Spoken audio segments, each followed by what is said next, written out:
আসসালামু আলাইকুম, welcome back to my channel. তো আজকের রেসিপি হলো আমার খিচুড়ি। তো এখানে আমি গরুর চর্বি নিয়েছি। আজ আমি এই চর্বিটা দিয়েই কিন্তু খিচুড়ি রান্না করব।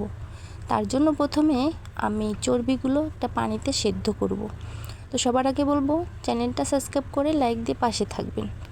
তো এই যে আমি যে জাল দিয়ে নিলাম, এর উপরে যে তেলটা গলছে আমি এই পানিটা সহ ফেলে দেব, তাহলে আমার তেলটা একটু কমবে।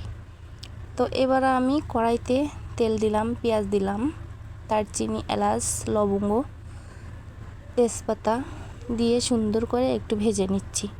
তারপর এখানে দিলাম আদা রসুন বাটা দেওয়া হলে এখানে আমি দেব ঝালের গুঁড়ো, জিরে গুঁড়ো। তো শীতের সময় গরম গরম এটা আমি রান্না করেছি রাত্রে প্রায় 10টা বাজে। তখন ইচ্ছা করছিল খিচুড়ি খেতে, তাই আর কোনো কথা নেই, ঝটপট চলে গেলাম খিচুড়ি রান্না করতে।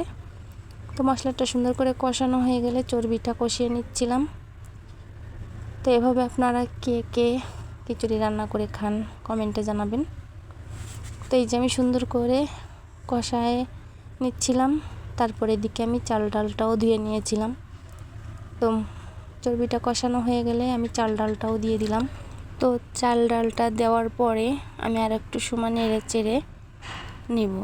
তো এইভাবে বিশ্বাস করুন খিচুড়ি একবার রান্না করে খেয়ে দেখবেন, ভীষণ মজা হয়। আর গরম গরম তো অনেক অনেক মজা লাগে। তো এখানে আমি কিছুটা আলু দিলাম, কিছুটা কাঁচামরিচ, কিছুটা আস্ত কোয়া রসুন, মানে আস্তে আস্তে রসুনই দিলাম, দিয়ে সুন্দর করে নেড়ে চেড়ে কষিয়ে তারপরে কিন্তু আমি এখানে পরিমাণ মতো পানিটা দিয়ে দিলাম। আর এখানে আমি দিলাম আমার গাছের পোলাও পাতার ঘ্রাণটা খুবই সুন্দর। আপনারা যে যে খেয়েছেন তারা বুঝতে পারবেন যে পোলাও পাতার গন্ধটা কত সুন্দর। তাই দেখেন আমার খিচুড়ি আস্তে আস্তে হচ্ছে। তো এভাবেই কিন্তু আমি খিচুড়িটা রান্না করেই ফেললাম। তো এই যে ফাইনালি কত সুন্দর হয়েছে, আর খুব সুন্দর একটা ঘ্রাণ বের হচ্ছে। যেহেতু এখানে আমি পোলাও পাতা দিয়েছি তার জন্য আরও বেশি ঘ্রাণটা লাগতেছে। তো হয়ে গেছে।